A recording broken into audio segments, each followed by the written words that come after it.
Okay, this week's parsha, this parsha's Lech Lecha, we begin reading the stories of the Avos, patriarchs of Rabbi Yitzchak and Yaakov.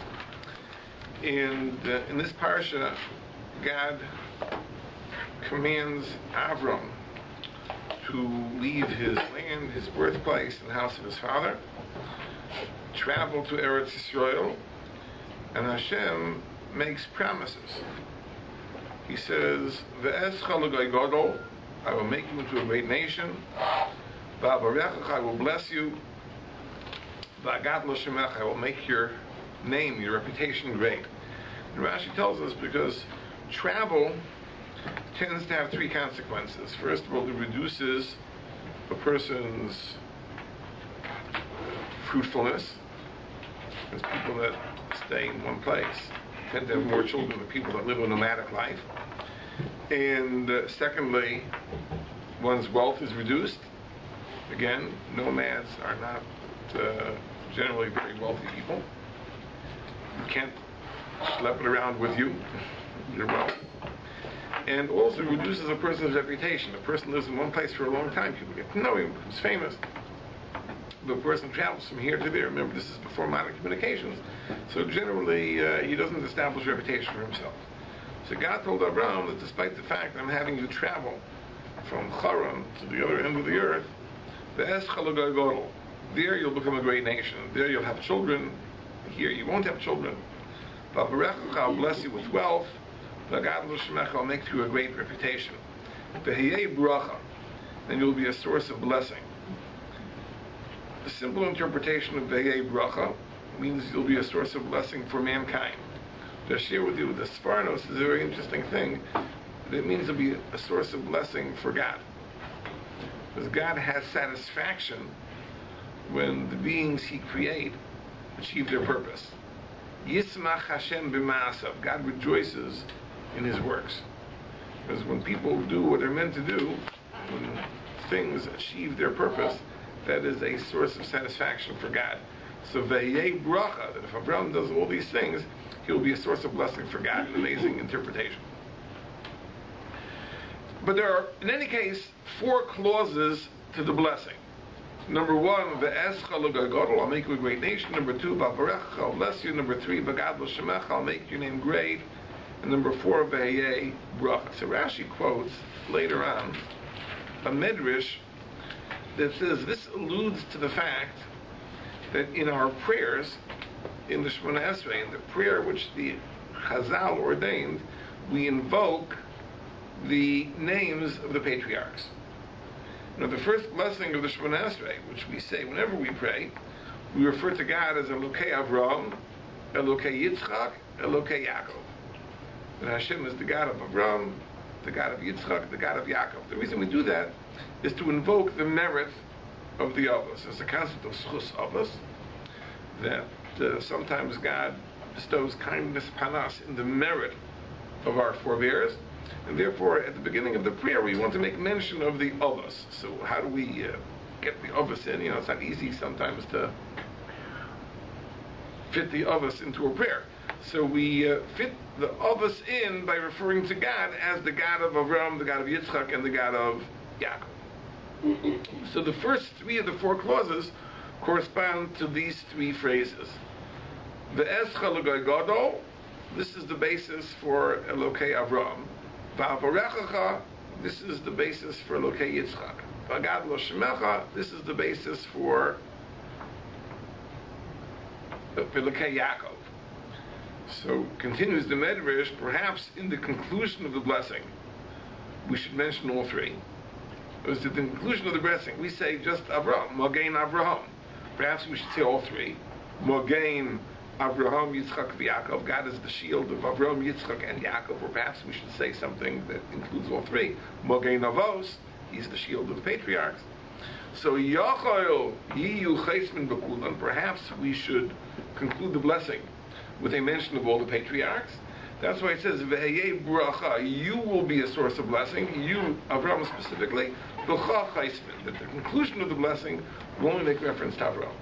So although in the beginning of the blessing, we say the God of Avraham, the God of Yitzchak, and the God of Yaakov, but in the end of the blessing, the conclusion is Mogen Avraham.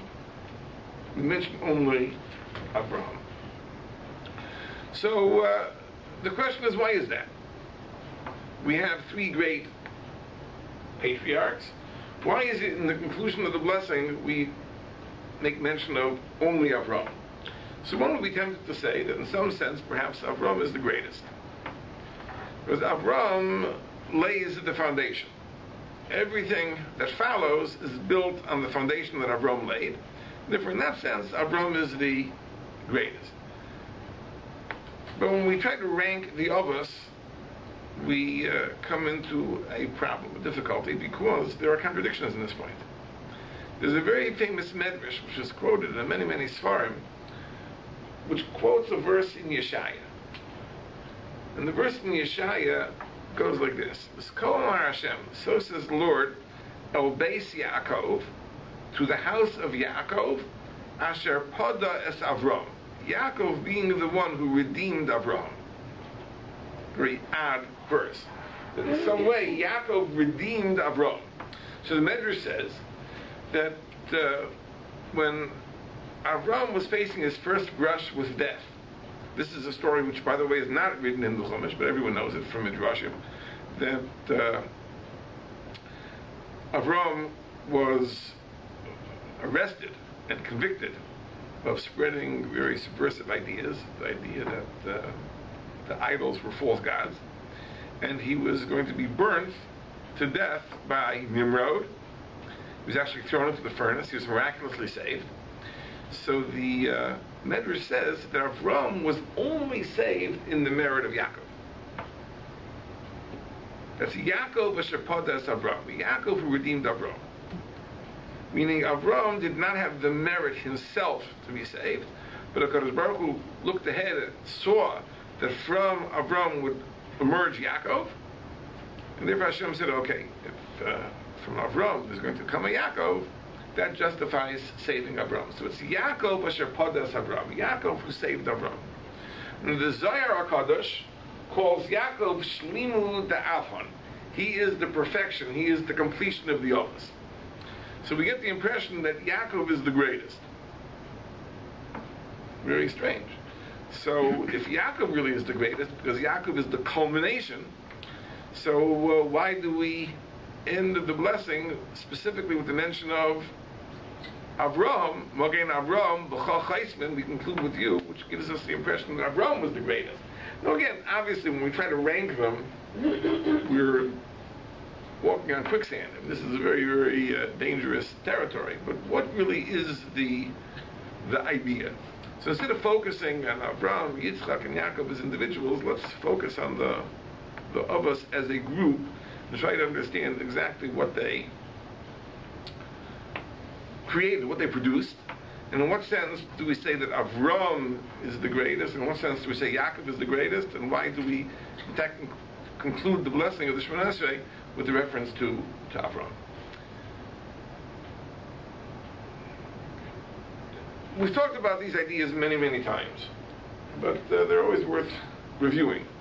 The Mekubalim tell us that the three of us correspond to three midos, three traits of the Ribono Shel Olam. Avram corresponds to the midah of chesed, the midah of kindness. Yitzchak corresponds to the midah of gevura. Gevura is translated as power. We'll see what that means in a moment. And Yaakov corresponds to the midah of tiferes. Tiferes translates as glory, splendor. What does this mean exactly? Let's take one step at a time. Chesed is surely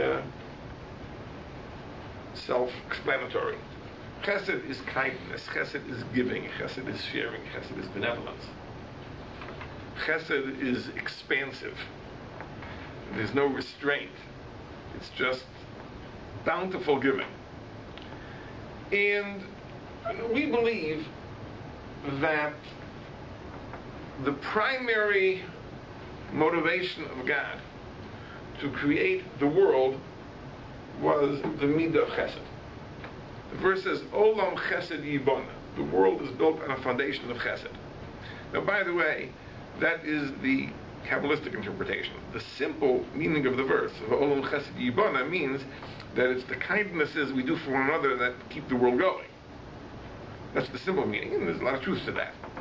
But the mystical interpretation of the verse, Olam Chesed Yibana, is that Chesed was God's motivation for creating the world. In other words, since our conception of God entails God being totally self-sufficient and having no needs, so the most fundamental question is, so why did God create a world? God has no needs for himself. God is lacking nothing. But he has a tremendous desire to do good, to bestow good upon others. That's not a deficiency, by the way. Obviously, you need a recipient of your goodness. But the point is that God himself has no deficiency. There's nothing missing. But because he wants and yearns to do good, he created a universe in which he could bestow his kindness on created beings. Now, you may know from the introductory lines of the Mesilas Yesharim that where does that kindness take place? Not in this world. This world is not that great. It's not bad, but not that great. The real kindness is the bliss of Olam Haba, the bliss of the world to come. That really is the kindness which God had in mind. So what is the point of this preliminary life, living in this world as a corridor to the world to come? And the idea is, because God in his wisdom understood that that bliss would be maximized if it was earned. Instead of just giving to us on a silver platter, God determined in his wisdom that it would be a greater kindness if we could earn it. And therefore God said there should be a preliminary stage to life called Olam Hazeh, in which we can earn our eternal bliss. We'll explain this in more detail. This is just a skeleton. So therefore we have two segments to life. We have Olam Hazeh, our existence in this world, which is really very, very short. Even if a person lives the proverbial 120 years, it really is just the blink of an eye. You know, I hate to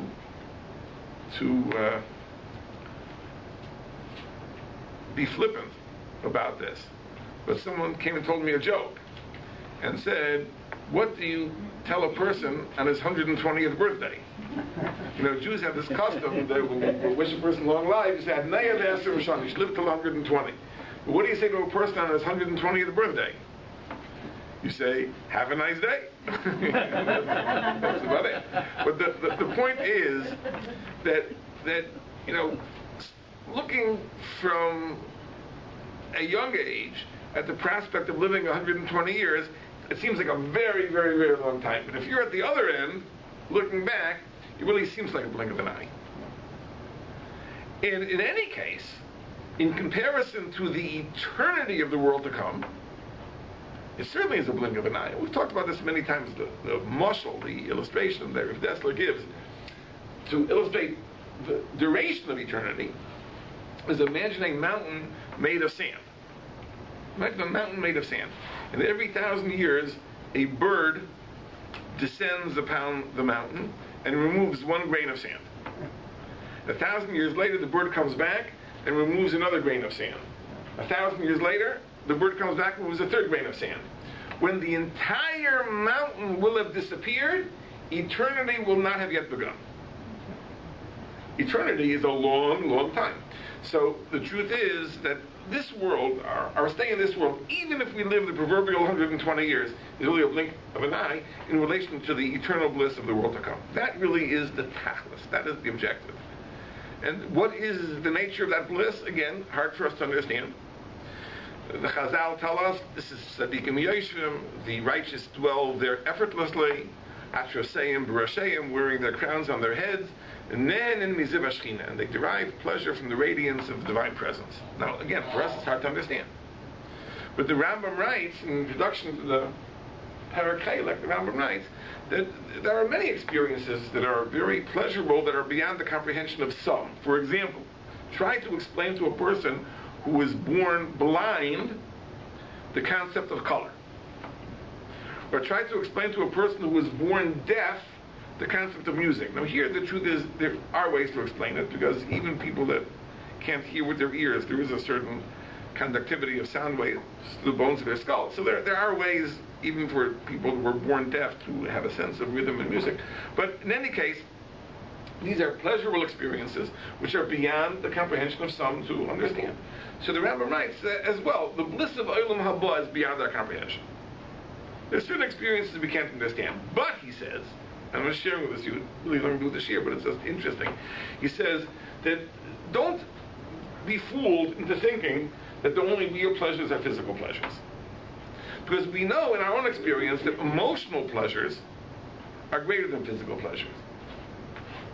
So therefore, it's not so far-fetched to imagine that the pleasure of basking in the radiance of the divine presence should be very, very great. And the Rambam says, what is an example of an emotional pleasure which is greater than a physical pleasure, than any physical pleasure? So we would have said love or whatever. The Rambam gives the example of revenge. He says the pleasure of revenge is greater. Interesting. It says, for people that are into that, there's nothing better than revenge. You'd rather get revenge than eat a turkey dinner. So we see that an emotional pleasure is greater than a physical pleasure. So the pleasure, the bliss of the world to come is beyond our comprehension. But that is what God had in mind. That is chesed. Now, Avraham Avinu figured this all out. Because Avraham Avinu was a religious philosopher, and he spent a lot of time thinking about God, and he came to the conclusion that there is a omnipotent, omniscient, perfectly virtuous God who is the source of all existence. And he's thinking, and what could the motivation have been behind that God creating a world? And he came to this conclusion. The only possibility is chesed. There's no other answer to the question. And therefore, since it is part of the makeup of the religious personality to emulate God, he said, well, if that's what God is, then that's how I should live my life. And therefore, Avram, in two very important ways, was the embodiment of chesed. Number one, in the way he related to God. Now, the Navi calls Avraham, says that God calls Avraham, Avraham Ohavi. Avraham, my lover. In other words, God was called a lover of God. That's why? Because again, if you see God as benevolent, as giving, as caring, as nurturing, what is the natural response to that? Well, we respond with love to the people that love us. So therefore, Avram related to God in the way of ahava, because ahava, love of God, is the natural response to God's chesed. Furthermore, Avram, in his dealings with other people, emulated this idea of chesed, and of course that's what all the stories are about, right? And it's very interesting that, as we know, that Avram had a tremendous hostel where he took care of travelers and so on and so forth, but the psukim, really all talk about the unusual episodes of chesed. For example, the chesed he did with angels who didn't need Avram's chesed. Right? Next week's parsha, 3 angels come, and Avram rolls out the red carpet. Now, the angels don't need Avram's kindness, but that's the case which the Torah chose to depict. Now, I'll just share with you an interesting thing that, I once heard an interpretation, and I'll tell you where I heard it. I once was visiting Or Sameach in Muncie. And this was at a time that I was working for Or Sameach. So I was involved in this multinational corporation. And I was visiting one of the field offices in Muncie. And I came there for Shacharis in the morning. And under normal circumstances, they would have put me up front, to sit in rabbinic box. And but no, they let me stay in back where I preferred to sit anyway. So after davening, I went over to Rabbi Braun, who's the executive director, and I said Shalom Aleichem to him, and he said, I want to tell you something. He says, really, I would have put you up front. But let me tell you why I didn't. He said, the 3 angels came to visit Avram. And Avram serves them food and drink and gives them a place to rest. Says, do you think Avram didn't know there were angels? You think he didn't realize? Like, Avram couldn't figure out they really were angels? So why did he serve them like people? Because he saw that they were traveling incognito. So he figured he wouldn't let the secret out they really were angels. So because they wanted to be treated like angels, like humans rather, so Avram therefore gave them to eat, gave them to drink, washed their feet. Avram really knew they were angels, knew it was totally unnecessary. But this is what they wanted. So it was the same thing. He says, really, I want to put you up front. If I see you're traveling incognito, you're trying to slip in, so I let you stay in the back. But it's interesting. If we take that interpretation, we see it's a tremendous chesed. In other words, chesed does not only mean responding to your actual needs. It means responding to your preferences. In other words, if these angels were really angels, they didn't need food, drink, or anything, but they had a preference to travel, so to speak, incognito, Avram respected that as well. And other instances, Avram being Moser Nefesh, sacrificing himself, that's in this week's Parsha, to save his nephew Lot, at tremendous personal risk. And the next week's Parsha, praying for the wicked of Sodom, who were totally antithetical to everything that Avram stood for. But this is the nature of Avram's chesed. Avram's chesed is over the top. And therefore, again, he is the exemplar of this trait of chesed that he perceived in the Ribbon Shloilam. And this is what the Mekubalim tell us. That Avram corresponds to the midah of chesed. He perceived God as chesed, therefore he lived a life of chesed, both in the way he responded to God and the way he dealt with other people. But as we said, it's true that the initial motivation for creating the world was chesed. But God in His wisdom understood that to maximize the chesed, there has to be an opportunity to earn the chesed.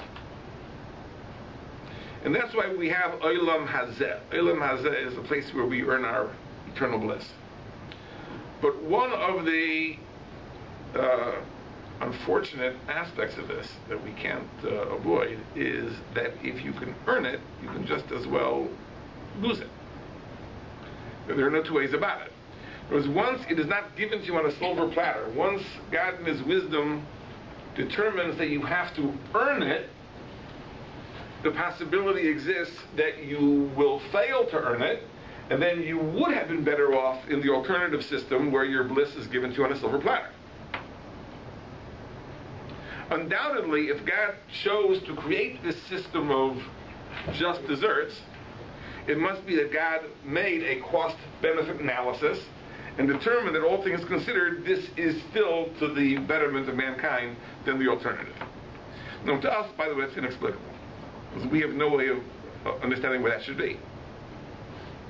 Now, the Gemara says in Maseches Eruvin that there was a great debate among the Chazal, the Chachamim, Hillel, Beis Hillel, Beis Shammai, whether Noach la'adam shaloi nivra would have been better for man not to have been created, or Noach la'adam shaloi better for man to have been created. And the Gemara says that the resolution was that Noach la'adam shaloi nivra would have been better for man not to have been created. So the first one explained, the question was like this. Created in this scheme, in the scheme of Olam Hazeh and Olam Haba, where you earn your bliss and then you go on to enjoy it in the next world. So, does that more likely result in success or more likely result in failure? So when they debated it, they came to a determination that it's better for man not to have been created. Now, I'll prove to you I feel like Harry Houdini. I will prove to you that it's better for man to have been created. What's my proof? Because man was created. Right?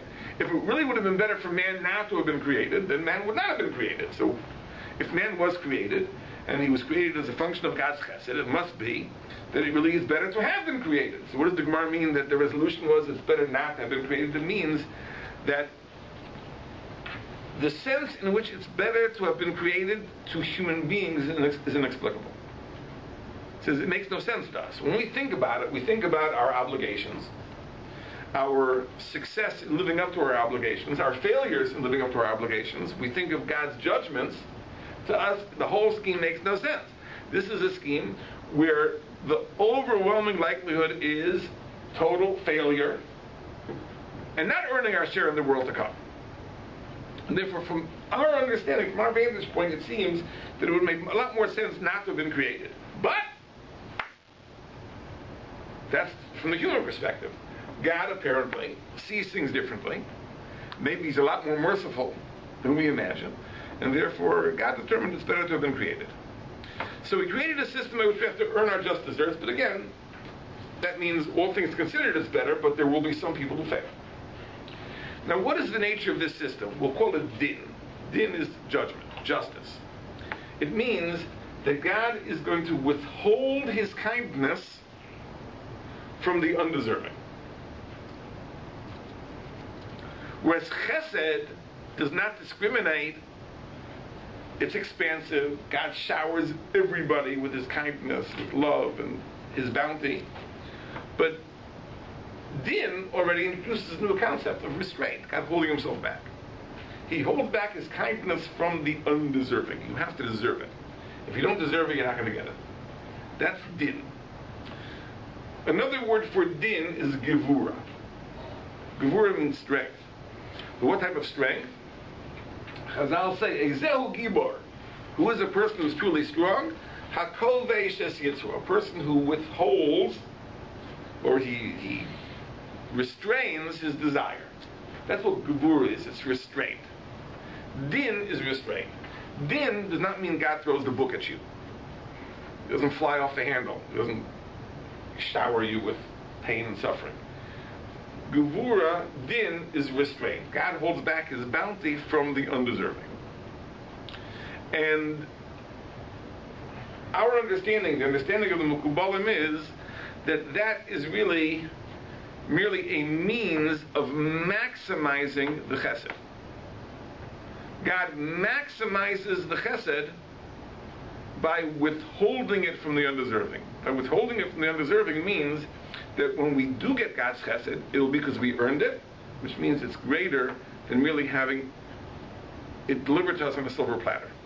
And the term that Mekubalim use is nama de kisufa. Nama de kisufa is the bread of shame. That if you're given something for nothing, it's demeaning, it's an embarrassment. You know, nowadays in the modern welfare state, we've turned welfare into an entitlement. So you don't feel you're getting something for nothing. You feel you're getting your entitlement. That's really just a way of masking the humiliation of receiving it. But the reality is it is demeaning, it is belittling, and therefore God instituted din, but not din as an end in itself. Din is secondary to the imperative of chesed. To maximize the chesed that we should be deserving recipients, God created a system of din, which means that it is withheld from the undeserving. Now these two traits are extremes, because they can be taken to extremes. The extreme of chesed is to give and give and give to everybody endlessly. The extreme of gevura, of din, is to hold back and hold back and hold back and hold back from everybody but the most deserving, according to the strictest standard. Yitzchak was the exemplar of din. As building on the foundation of Avraham, Yitzchak began to see the aspect of din in the Ribbon Shloim. Now, let's think about this for a moment. What do we know about Yitzchak? Because we know that one of the places in Chumash where God is referred to as having a relationship with Yitzchak, God is called Pachad Yitzchak, the object of Yitzchak's fear. So from this hint, the Mekubalim understand that Yitzchak introduced a new pathway into Avodas Hashem, and his pathway in Avodas Hashem was to serve Hashem with fear. What is fear a response to? Fear is a response to din. Whereas if you see that God is not showering his kindness indiscriminately, he is withholding it from all but the most deserving, So what is your natural response going to be? Is yira, to serve God with fear. And that really is the difference between Avram and Yitzchak. Avram served God with love. Yitzchak served God with fear. Now this doesn't mean to say that each one didn't have a little bit of the other too. Because even Avram is also called Yirei Elokim. But Avram's primary focus was on the aspect of Chesed. Yitzchak, his primary focus was on the aspect of Gevurah. And that meant that Yitzchak, in his Avodas Hashem, in his religious contemplation, did not merely rest on his laurels. He didn't merely take what he learned from Avram and perpetuate it. In other words, he was an original thinker. He had an original approach to Avodas Hashem. Now, another interesting aspect of this is that we find Avraham was very active in outreach. We read in the parsha of the Nefesh Hashosu B'chorim, the converts, and the Rambam writes that Avraham had thousands and tens of thousands of followers. He wasn't just preaching to a small group. It was massive. It was huge. And Yitzchak, we don't find it that. Because Yitzchak, it seems, was closed into a chadrei chadarim, private chamber, and he lived a life of total isolation. That's because he saw the divine as gevura, as restraint. And therefore it was a different pathway, a different method. It says you don't just cast pearls, the saying goes, to everybody. You're teaching Torah, it has to be to people worthy of it. Right? You don't think I could have gotten 10,000 people here tonight? It's just for you. Just for you guys. That's it. Not for the masses. Only you are privileged to hear this tonight. You are. But that's the idea. The idea is that, and by the way, and you find throughout the generations, there was always this question when it comes to teaching Torah. Do you open it up to the crowds, or do you, right? The Gemara Brachos tells the amazing story that Rabbi Eliezer was the Nasi. And Rabbi Eliezer had a policy that called Talmud Shein Tocho Kibaro Ayikanas L'Beis HaMedrash, that any student whose inside doesn't match his outer appearance, don't come in. We don't want you here. Right? You have to be good through and through. In other words, if you are wearing the right suit and the right hat, but your insides don't match, we don't want you here. Anyway, Rabbi was temporarily deposed from his position for a reason that I'm not going to go into, and his replacement was Eliezer ben Azariah. And Eliezer ben Azariah had a different attitude. His attitude was, open to everybody, let everybody come. So the Gemara says that day, many benches were added to the Beis HaMedrash. How many? So one opinion was 700. 700 benches, and it doesn't say how many people sat in each bench. I don't know if these were benches made for one or benches made for 10. I don't know. But so they added 700 benches. So Rumlio he felt bad. He felt bad that maybe because of him, Torah was held back. So the Gemara says that they showed him in a dream white barrels filled with ashes. As if to say that all those extra people that came, they looked good on the outside, but they were filled with ashes. In any case, this is a very, very basic question. I mean, do you share it with everybody? Do you spread the wealth? Or do you say, no, it says, Torah is too precious. You don't give Torah to everybody, a person who's deserving of hearing these words of Torah. That's the person that I spread Torah to. Now, this is a very, complex and controversial subject. Very, very deep. I think a lot of us would go for the chesed approach. But there's something to be said. Something to be said. Do you cheapen Torah by making it popular? Do you dilute it by making it popular? These are things that really, are deserving of careful thought. But in any case, that's Avraham and that's Yitzchak. Now, Rav Tzadok HaKayin says an amazing, amazing thing. And we see this many times, but this is so fantastic, it's worth repeating. That, each of these midos can be corrupted. So the midah of chesed, it can be properly directed, it can be misdirected. it's properly directed outward to others. But what happens when we direct chesed inwardly? What does it become? It becomes self-indulgence. So what are some of the ways in which that becomes manifest? Misdirected chesed. One way is theft. Right? When you steal from other people, what are you doing? You are turning the tables. You are directing chesed inwardly. And I've quoted this person in the past, the Frido Bandito, but now you understand what he meant. When he said, it is better to give than to receive, so give. Right? In other words, chesed is good, so give to me. That's chesed directed inward. Rav Tzadok calls that the psoilas of chesed.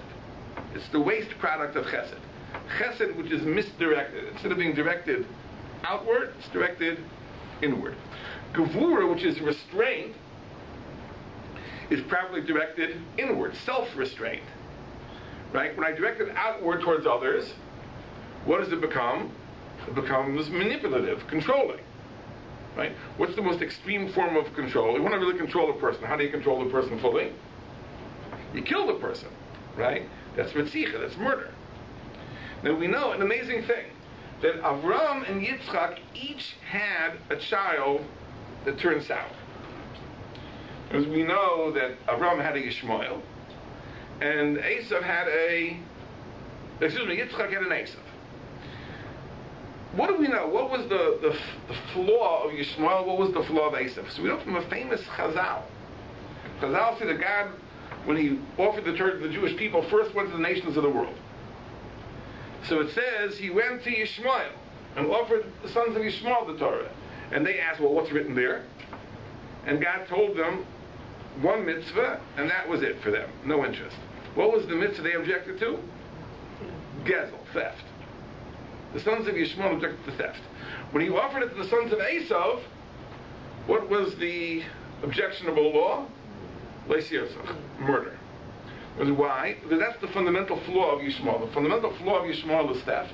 The fundamental flaw of Esav is murder. Why is that? Because each of them is a chip off the old block. Just they took the midah of the father and turned it around 180 degrees. So Yishmael took the midah of Avram Chesed, but instead of directing it outward towards others, directed it inwardly toward himself. That's gzela, that's theft. Esav took the midah of Yitzchak, which is gvura, restraint, control, and instead of directing it inwardly, directed it outwardly, it became murder. And by the way, this is the deeper meaning of the amazing Zohar. The Zohar says, an amazing thing. It says that Yitzchak loved Esav. So we all wonder, sound like Yaakov, why did he love Esav? So the Zohar says, of course Yitzchak loved Esav, because Esav was exactly like him. Because Esav, I mentioned this in the past. There's this terribly embarrassing thing we don't want to face up to. Everyone likes to say that we all love our children all the same. We know it's not true, right? We know everyone has favorites. So what is usually the factor? That there's a special, we love all our children, but if there's one child who particularly is like you, there's something special. Because that child was like me. It says, Yitzchak loved Esav because Esav was exactly like him. So what does it mean, Esav was exactly like Yitzchak? It means both of them were exemplars of the midah of Gevurah. It just happened to be that in Esav, he turned it on its ear 180 degrees, but it really was the same. Yaakov, we'll see in a minute, had something that he inherited from the grandfather. But Esav was exactly like Yitzchak. But it was the psoilus, it was the waste product of Gevurah. So it's an amazing thing, because these two midas of Chesed and Gevurah, because they are extremes, they can be corrupted. What was Yaakov? Yaakov is the midah of Tiferes. Tiferes is glory, is splendor. What does Tiferes mean? So the Baal HaTanya writes in one of his letters that when you talk about something glorious, something splendid, let's say a king wears a royal garment, which is beautiful, the colors and so on and so forth. What does that mean? It means that all the colors, all the stripes, all the patterns are in the perfect position to create an impression which is very pleasing to the eye. It says, what if the colors would be in the wrong place? What if you take all the colors in the garment and spread the color evenly through the beged? Let's say you throw it into the washing machine and it bleeds. And then it reabsorbs the color, but it's no longer that each section, each part has its own color. All the color has merged. What do you have? It'll be brown. That's all it will be. It'll be just a dull garment. The splendor of something is when each color is in its appropriate place. The meat of Tiferes is the machriya, is the perfect balance of chesed and gvura. Right? That when you understand exactly the time and place where the one is appropriate, where the time and place for the other is appropriate, that's Tiferes, that's splendid, that's glorious. That's the meat of Yaakov. The meat of Yaakov is the perfect balance of chesed and gevurah. He took the meat of Avram and the meat of Yitzchak and found the perfect balance. The perfect balance cannot be corrupted, by definition. In other words, a single trait can be corrupted, but the perfect balance cannot be corrupted, and that's why Yaakov, Chazal say, was mitaso shleim. His offspring were perfect, right? Because the very essence of Yaakov is perfection. Now, I'll mention, by the way, when you go back to the Shemona Esrei, when we praise God as Hagodol, Hagibor, Vahanora. So Mefarshim say this also corresponds to these three attributes. Godol means chesed. Great means great in kindness. Gibor, of course, is Gvura. Tiferes is called Nora. Nora is inspiring awe. Right? Now, why is that? Why does the meat of Tiferes relate to Nora, being awe-inspiring? The answer is like this. So when we talk about fear, there are two types of fear. There's fear of punishment. That, of course, relates to Gevura. There's what's called Yiras HaRomumus. When you stand in awe of something magnificent, and you see something, your mouth drops open. It's, right? That's what Nora is. It says, what causes us to see things in that way, that we just are overwhelmed? It's the perfection of something. Right? When you see something which is so magnificent because it's absolutely perfect, that's Nora. That's just amazing. That's why the word Nora, inspiring awe and reverence, corresponds to the meat of Tiferes. Tiferes is the perfect machriya. That's what we're inspired by. That's what we're taken back by. When we see something which is so perfect, it's awesome. If you have a teenager, you know that word. It's awesome. What does awesome mean? Awesome means its perfection is so magnificent. It's awesome. It's awesome. Now, the point is like this. The point is that the perception of Avraham is incomplete. And the perception of Yitzchak is also incomplete. In other words, they are seeing aspects of God. But the perfect, or at least the perception which is as perfect as a human being can achieve, that is the perception of Yaakov, the perfect balance of Chesed and Gevurah, which is called Tiferes. So, says the Medrash, that when Avram was about to return to the Ur Kasdim, and the question is, does Avram deserve to be saved? It's Yaakov asher podes Avram. In other words, if this process of understanding and developing and would not have culminated in the superior conception of Yaakov, then it would not have been worthwhile to save Avram. What would the point have been? In other words, God brought the Avos into the world in order to bequeath to man a perfect perception of God, at least to the extent it's humanly possible. And that process, which was a process of, for lack of a better word, a dialectic, of thesis, antithesis, and synthesis, if you will. You know, there was the understanding the idea of chesed, understanding the idea of a gevura, and finding the perfect balance as Tiferes. That process came to its culmination through the understanding of Yaakov Avinu. If that process would not have been completed, if HaKadosh Baruch Hu would have foreseen that the world would have remained with the perception of Avraham, and that would have been it. and it never would have become more sophisticated and more developed and more advanced, then there's no point. There's no point in performing a miracle to save Avram. For what? The tachlis, the objective, is never going to be fulfilled. But HaKadosh Baruch Hu looked into the future and he saw, yes, there'd be a Yitzchak and there'd ultimately be a Yaakov. That's Yaakov Asher Padas Avram. Yaakov redeemed Avram. In other words, the reason Avram was saved is because HaKadosh Baruch Hu foresaw that the process of coming to know God and understand God would achieve its culmination in the perception of Yaakov.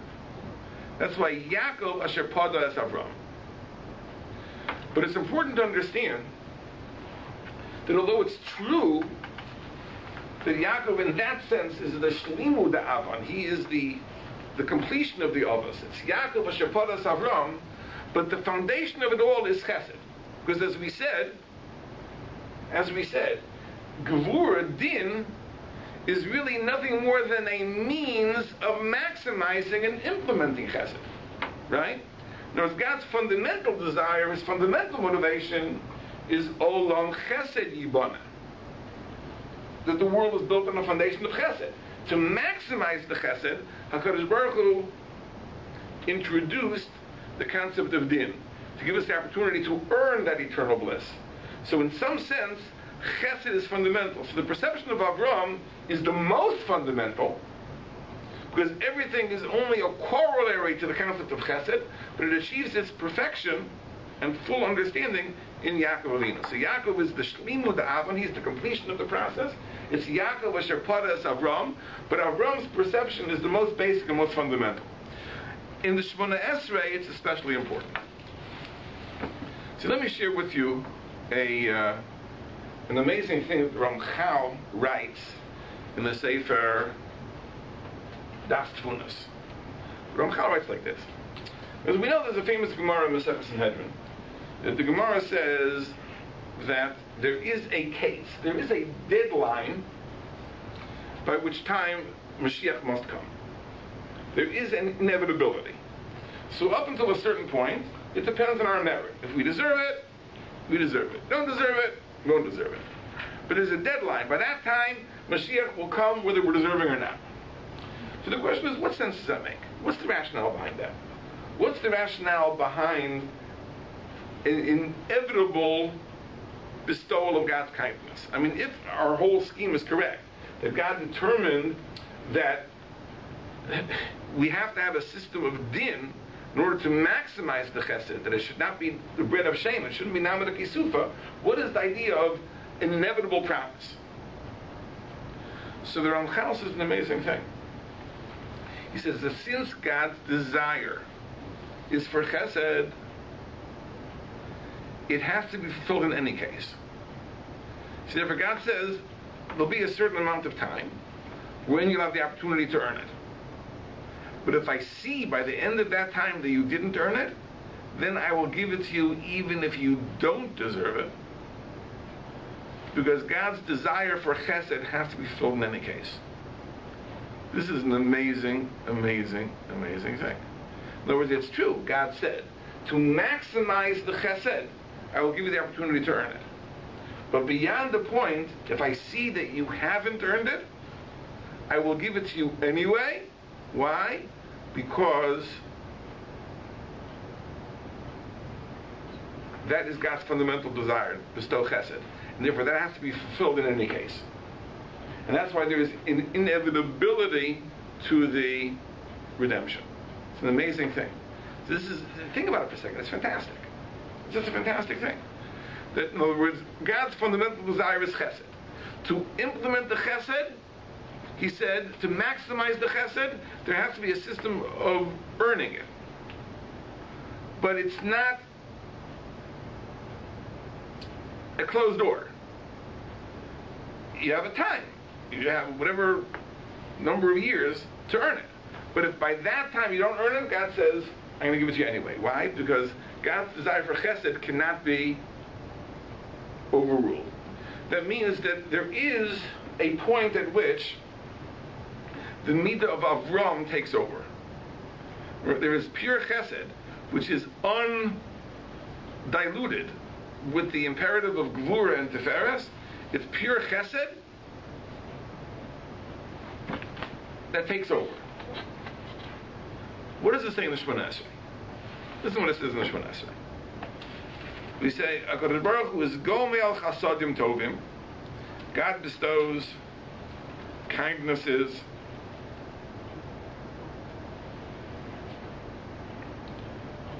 V'zocher Chasdei Avos, and he remembers the kindnesses of the fathers. And that means like this. It means even if we are not deserving, even if we haven't done enough mitzvahs, we haven't done enough Torah, but HaKadosh Baruch Hu has also, his system of din, his system of judgment, allows for alternative ways of earning. You can earn something not only with your own merit, you can inherit the merit from your forefathers. So that also satisfies the midas hadin. The imperative of judgment is satisfied, okay? It's not your own personal merit, but it's the merit of your forefathers. But then it says more than that. Umevi goel livnei vneihem. He brings the Redeemer to the children of the Avos, Leman Shemo, for the sake of his own name, Bi'ahav, out of pure love. So what does that mean? That means that even if the Schus Avos is exhausted, that means there's nothing. Our own merits we don't have. Schus Avos has been used up. Still, Umevi Goa Livnei V'neihem, he still brings the Redeemer, Leman Shemo, for the sake of his own name, Be'ahava, meaning that there's an alternative, there's another way. As Ramchal says, that the redemption can come totally as an act of chesed. This is the inevitable promise of Geula, redemption coming at the gates. Why? Because the imperative of chesed has to be realized in any case, which is the midah of Avraham. So therefore, what is the conclusion of the blessing? Baruch atah Hashem magen Avraham b'chol chaismen. That this blessing concludes with the name of Avraham alone.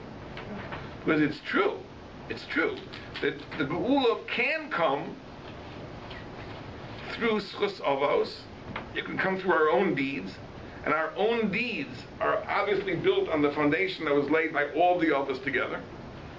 But it can also come as a gift of benevolence on the part of God, which is the conception of God that was unique to Avraham.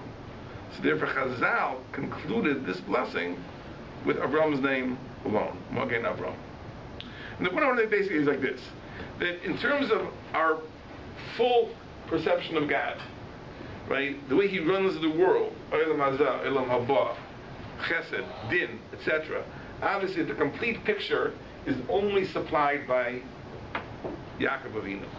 Because Yaakov is Shlimu Davos, and he completes the picture, he completes the whole scheme. And therefore, in that sense, it's Yaakov Asherpadas Avram. Maybe HaKadosh Baruch Hu would not have saved Avram had he not foreseen that Yaakov would emerge from that. But there also is an aspect of inevitability to redemption, right, which is rooted in the fact that there is a time, there is a case, there's a deadline beyond which the Geula will come as a function of pure chesed, and that's the idea of Magen Avraham. That's B'chol Chaisman. That's why this blessing, which invokes the merit of the Avos, concludes with the blessing of Avraham. Because what we're really doing by invoking the Schus Avos is praying that HaKadosh Baruch Hu should bring the redemption, even if we're not deserving, in the merit of the Avos. So it's true, it could be in the merit of the Avos, but there's something which goes even beyond the merit of the Avos, which is that God will do it as a total gift of chesed. That's the perception of God that was unique to Avraham. That's what the blessing concludes, Magen Avraham. So this is a little bit of an insight into the prayers that we say. Now that we pray the Shemona Esrei, we can say it with a little more depth, a little more understanding, and maybe an introduction to the entire scheme of the lives of the Avos. And I think although these ideas we've discussed many times, I think it's always worthwhile to review them. So thank you for coming.